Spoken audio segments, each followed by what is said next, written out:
Steve, it takes guts to drop out like you did. Higher education comes at the expense of experience. Boss! What are you working on? It's a computer terminal that hooks up to the TV for the display.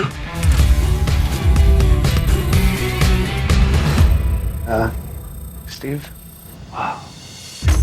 Steve Jobs, genius, visionary, dickhead. I mean, you summed it up. No. Fucking asshole. Cold-hearted motherfucker. Piece of shit. No good for nothing. No good Nick. Bug-eyed heathen. Oh, Bishop. Yeah, man. And if you've read anything about Steve Jobs or know anything about him, he instantly became, I mean, everybody knew about Steve Jobs, but I mean, the public in general just became infatuated with him after his death in 2011 when he had pancreatic cancer, excuse me. And this movie doesn't cover all of that. This movie covers him from 1971 when he was on the verge of forming Apple to 2001 when he introduced the iPod. And it's man, this is a movie where I didn't want to go in feeling this way. I did not want to go in feeling this way at all. But half of it is the movie that I thought it could be, and it was. And then the next half was Steve Jobs' greatest hits. You know what I mean? It was. Or it was a PowerPoint of everything that you already kind of know about him. It's like watching dinner theater. Let's play out the key things that you've heard, like the bullet points about his life. It was Steve Jobs, the movie for dummies. That's kind of what it was. You know? It's funny. Before going in, talking with Cyrus, he said, like, well, I heard it's not as bad as you think it's going to be. And I was like, dang. I see. And we were just talking. We were like, okay, look, it's either going to be a biopic that's talking about, that's honest about what an asshole he is, which is kind of too soon since he just died not that long ago, or it's going to be a big commercial for Apple products. And this movie turned out to be both. Yeah, it really did. I was like, who wrote the script? Bill Gates? Yeah. Well, that's right. The whole time watching, I'm like, who is this aimed at? Because it's not flattering to him whatsoever. At all. Yeah. But it sure does pump up Apple and how great that is. So I'm like, well, they did the right thing by showing the asshole side of him, because that was a big fear of this movie. Because like I said, Steve Jobs even, I mean, there was a point where even he was like, yeah, I got $1 billion. I was a dickhead. So what? I'm rich enough not to give a fuck. He came out of the asshole closet. That's me. But it was like, hey, you know what? If I get rich, I'm not going to change. You know why? Because I'm an asshole. If you got hate in your heart, let it out. You talking about coming out the asshole closet. He came down with no pants on, ass cheeks spread, ass first. I mean, and look, they did the right thing, because this is what they didn't want to do. They didn't want to glorify Steve Jobs. They wanted to show the real Steve Jobs and the things that were very controversial about his life. Again, no spoilers here. It's all out there about him. He's known for ripping people off famously. Like I said, if you know anything about his life, his partner Steve Wozniak, when Steve Jobs was working for Atari, they made Breakout. Steve Jobs got paid $5,000 for it. Steve Wozniak, who helped him out, did most of the work. Yeah, he got paid $350 for it, covered in the movie. Steve Jobs had a problem with his girlfriend when he got her pregnant, and totally dismissed her when she needed him, and disowned his daughter. Yep. Or neglected his daughter, and that's covered in the film. There's a lot of DNA tests that ain't real. Yeah, that ain't ever gonna be real. Well, hey, look, if you said 5% margin of error, that's it. I'm free. I'm out. It ain't me. I love the way he played that too, because they said that Steve Jobs. Now, another thing about the movie here is that another area of controversy is who they had to play Steve Jobs. Everybody said Ashton Kutcher. Guy was made to play Steve Jobs. If you see him with bushy hair, he looks like a young Steve Jobs. He does. And so they called him in there. And you know what? Let's just get that out the way. I thought Ashton Kutcher, he did a good job. I'm not going to say great, but I thought he did a very good job at it. And I love that part where they're trying to say, he has a lawyer and they're saying, Steve, this is your daughter, all right? We taking tests, and he's like, Steve, we got the DNA evidence. No, not mine. That technology doesn't exist until I make it. When you bring me the eye pregnancy test. iDNA. We'll know. But I mean, the thing I thought Ashton Kutcher was okay. There are moments though, Man, and you I'm guys being are nice. nice. I'm being really nice though, because there are plenty of moments in here where it seems like he's doing more of an SNL skit playing Steve Jobs Yeah. than anything else. I mean, but I don't know. I think only because the movie at times it caught me off guard because it would introduce things that I was hoping the movie would really get into, more like his successes, the people that he had to deal with in his life, even like introducing a scene with Bill Gates where you're wondering like, oh, okay, he's yelling at Bill Gates. Maybe this is going to evolve into something else, a subplot that is going to be interesting for once, that something I know about, but no, and that doesn't happen. And that's my biggest problem with this film, is that it gets you into so many subplots with the people in his life that the film forgets to address those anymore as soon as they're introduced. I know. Weren't you waiting for McLovin to come in and be Bill Gates? Yeah. What? You never saw that. Well, see, that's No. the thing. The movie to me is split in two parts. I really was enjoying the part where Steve Jobs, played by Ashton Kutcher, was having to get his company, was having to fight for his company. He was working out of his garage. It's funny because the movie was directed with a certain creative flair. These stories were developed. It's almost like an origin story for a superhero or something. I mean, where you had this character that was hungry. The movie seemed hungry too, and seemed to actually have some drive. Seemed to have some a very imaginative approach to its storytelling. And once Apple is formed as a company, as a successful company, that's when it starts giving you all these subplots that they don't follow through on. You're right. There's a scene where Bill Gates hears that, Steve Jobs hears that Bill Gates has ripped his operating system off. And he gets on the phone and says, "I'm going to sue you, Bill Gates." And we're like, oh, this is going to get good. Yeah. Don't ever come back No, to that. not at all. Or the biggest one, dealing with his daughter. I mean, they really did lay that out there, that this guy was neglecting the fact that he actually he got someone pregnant and had a daughter with it. And right when you think that's going to be a big part of maybe redeeming this guy just a little bit, they don't bother to go into it at all. But we do see a scene later on in the movie where we're like, okay, who is this girl and how does it? Wait, Yeah, they're all hold on. reconciled and nothing. There's nothing really. Yeah, there's nothing explained, and I think everyone in the audience was kind of confused, because I know a lot of people, when they walked out of the theater, they were confused about that one part of the film. Yeah. Man, I don't know. Maybe we saw a different movie.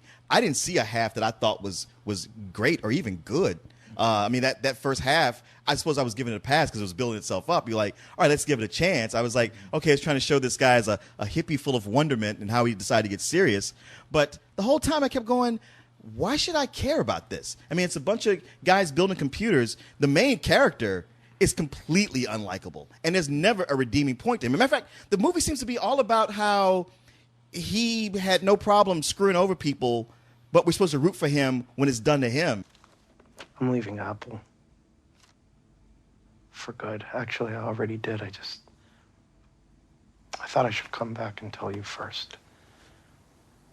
Why? We both knew this was coming for some time. I don't even remember the last time we talked. What do you want from me then? Not everyone has an agenda, Steve. Right. You know, I can still remember when we were just kids, back in your dad's garage.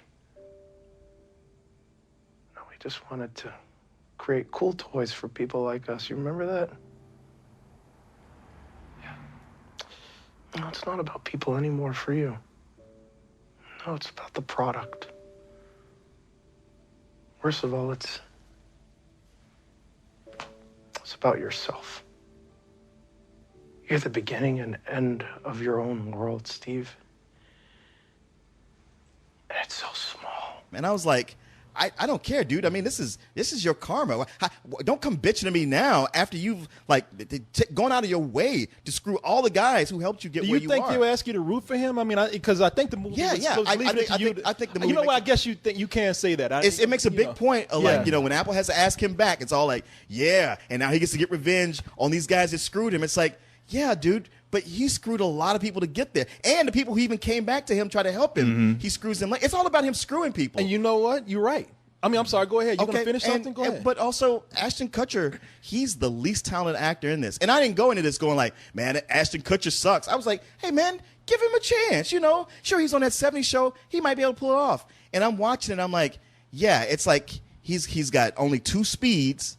And he seems to be slightly smirking through all of them. The ones where he has to emote and yell at people, it's like, I believe it for a second, and then by the time he's done with the scene, it's like, I didn't believe that. That didn't come through at all. The first time he does it, when he actually gets pissed off at somebody with that notorious Steve Jobs, how he treats people, it does come off where you're like, wow, okay, this really is working. He's making me feel like, man, it would not be fun to be in a room with him. The second time it happens, it's like he's repeating the same beats, like the same performance almost. He's like using what he had in the other scene, and it just comes off as like bad theater in a way the second time around. It does. And the thing is, I don't know who wrote or directed this, but it's like... I told you, Bill Gates. Yeah.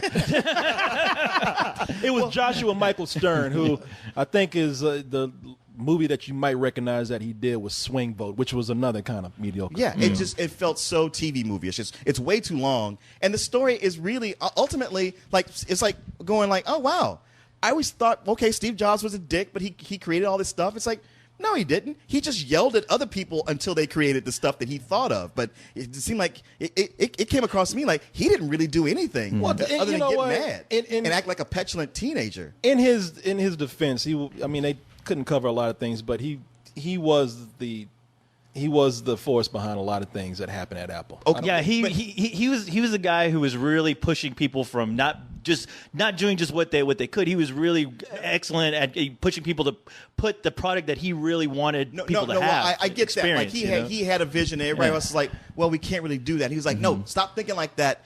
Everybody get together and do this. But it was like, when you came down to it, it's like, well, we can't do that because it's going to cost too much and it'll bankrupt the company. And as it turned out, they were kind of right. No, they weren't right. He said if you don't price these computers at this and sell it at a lower price, then you can push more units, and they didn't listen to him. And when they didn't listen to him, that's when they took him out. Can I tell you though? Let me stop you right now, because this is what's going to happen with a lot of people who are going to see this movie. Like, I didn't really know all that much about Steve Jobs until after I saw this movie, and I was like, I know they put out like a few documentaries or small documentaries on Netflix, and I went and checked out several of them actually.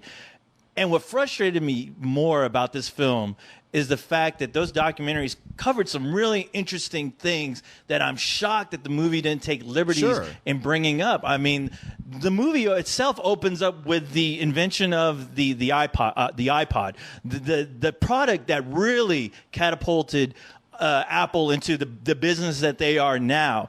And the fact that they didn't even try to, make that a part of its story, even though it begins, it really sets it up. They start out with it, but I was going to mention is that they start out with the iPod.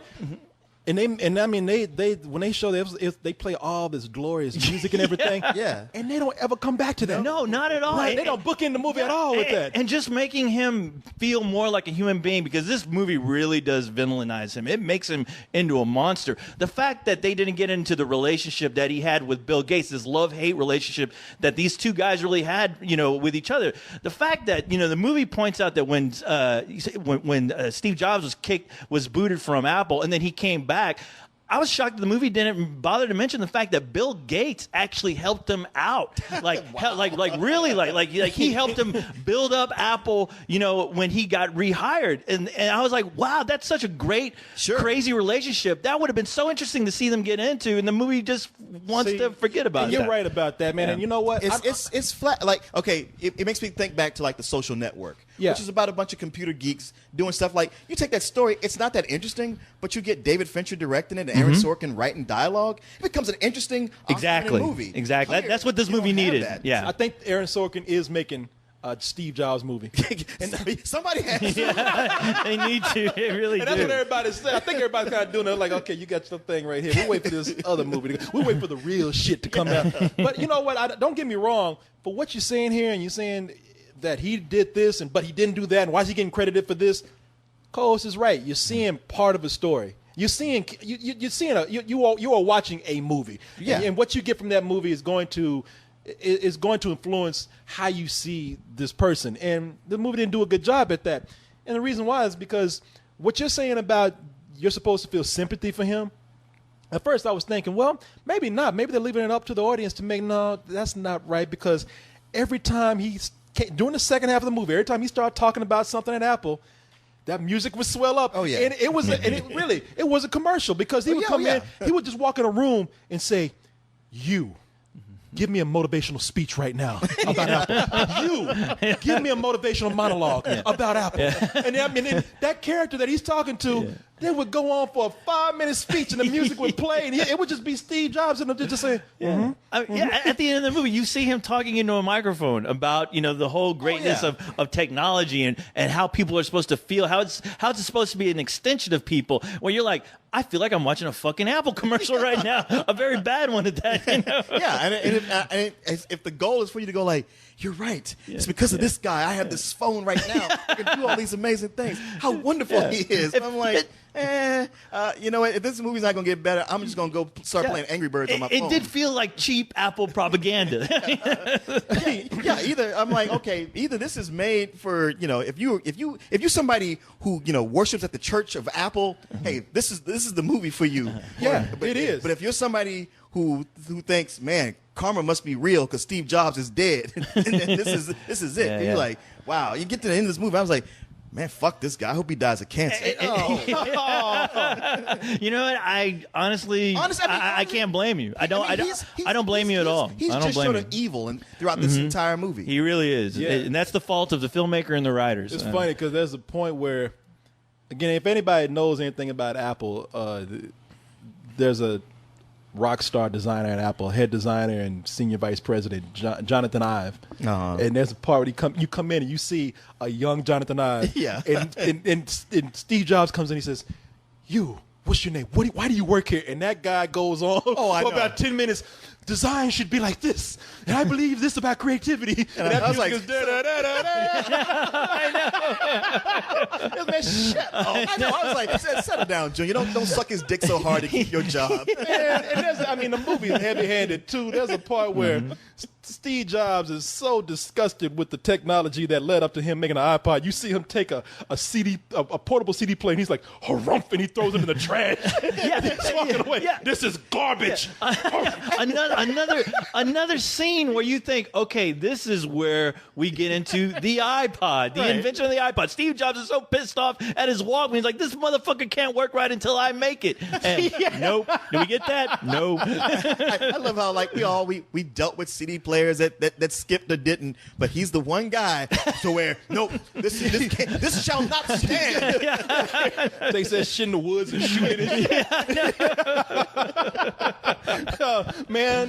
But then he's like the guy, like, you couldn't be friends with this guy. He's like one of those guys where if you were friends with him long enough, he's gonna fuck you over at some point. He's an opportunist. Yeah, he's an opportunist. Yeah. He's either gonna not pay you what he should, or make sure you got fired. Like, not step in the way to not keep you from getting fired, but make it his mission to fire you in the most embarrassing way and leave you going like, man, I fucking brought you in on this. What, Leon, Leon, I'm sorry, but there's a reason why people say nice guys finish last. Yes.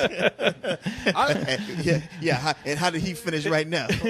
Yeah. He made a shitload of money. I mean, And I actually said that too. I was like, damn, this guy got away with a bunch of. He got cancer. It's like, you know how many people are like, damn, wishes do come true. But you know what? I don't even mean that, man, because what I think this movie, where it failed, is that it succeeded at showing you the dark side of this person, this real life figure, but it did not succeed at showing you the other side of him. I'm not even saying that he was a great guy, but it just showed him, as you said, just as an asshole, an opportunist, and somebody that would just rip people off. And that's not the whole story. Sure. And And there are some performances in here that do stand out. I mean, like I said, I like Ashton Kutcher, but I think Josh Gad as Steve Wozniak was pretty. I mean, when he was with Ashton Kutcher, he acted circles around him. Well, so. that's the problem. It's like I don't put down any of the performances except Ashton Kutcher's, and one of the reasons his stood out as being bad was everybody else around him was so good, especially the guy playing Steve Wozniak.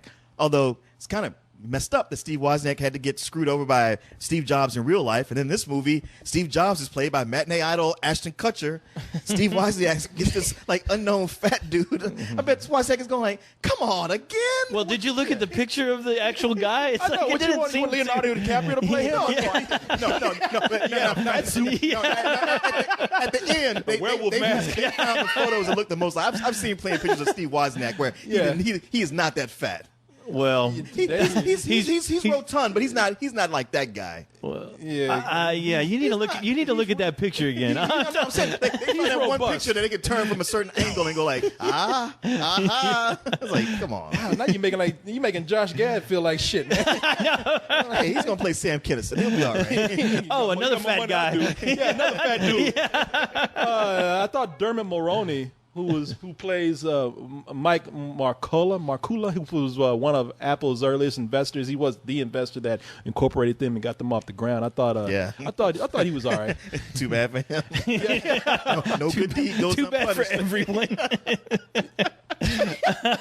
I will say this: they tried to show older Steve Jobs at the beginning of the movie by having Ashton Kutcher wear a gray beard and some gray hair, and he looked like a baby with a fake beard on, that big ass forehead. Like he was wearing a baby mask from the Spirit Halloween story. Had a fucking little nest of a hairpiece on top of it. I'm like, no, this ain't working. Didn't Johnny Knoxville have that on in one of the Jackass movies? Yeah, I'm like, no, this ain't working, man. Half of the movie was pretty cool. In the second half of the movie, I got to thank Steve Jobs for giving me an iPhone so I could check and see throughout the movie when this was going to end. So I'm giving this a kind of a stale matinee. Yeah. I mean, I'm not matinee. What the fuck am I talking about? No. I'm giving this a rental, man. Just Okay. plain old, stale old rental. Yeah, you talk about taking his sweet time. There was a point where it was an hour in. Well, no, it was an hour in. And on the screen, it was only just now getting to 1977. I was like, holy fuck, we still got 30 years to go. I know. It's like, God damn it. I know. I was like, when is the invention of the iPad supposed to? Honestly, outside of the performances of almost everybody else except Ashton Kutcher, that was just nothing for me to enjoy in this movie. I really was like, I don't even know why I'm watching this. I don't understand what this is trying to say other than Steve Jobs sucks, go Apple. If this is a movie for the current Apple employees who are all worried that like things are gonna go down now that Steve Jobs is gone, and it's their way of going like, hey, look, it wasn't so great when he was here, and we're still good, guys. So stay in there. Sure, that's fine for them, but for me, it just skates being some old bullshit to be a low rental. Wow, it worries me for any Apple employee to be watching this film right now because you realize how much that company was going to go like crashed and burned almost. You know, the one line I did like was like when they tried to get Steve Jobs back, it's like, do I want to get tickets to the Titanic? I don't know.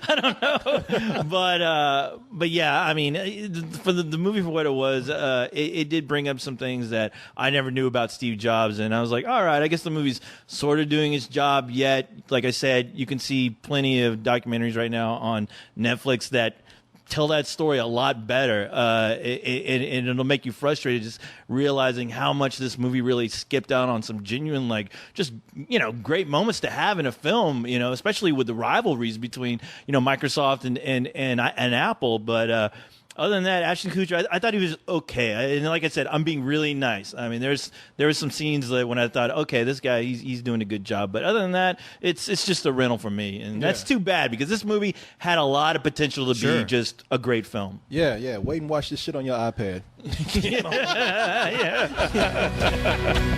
We're gonna make Apple cool again.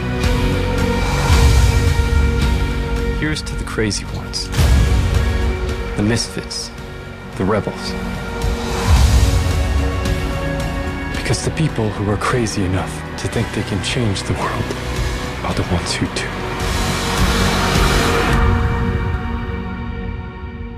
If we're gonna do this thing, we need to come up with a name. Apple. that is so much better than phaser beam computers.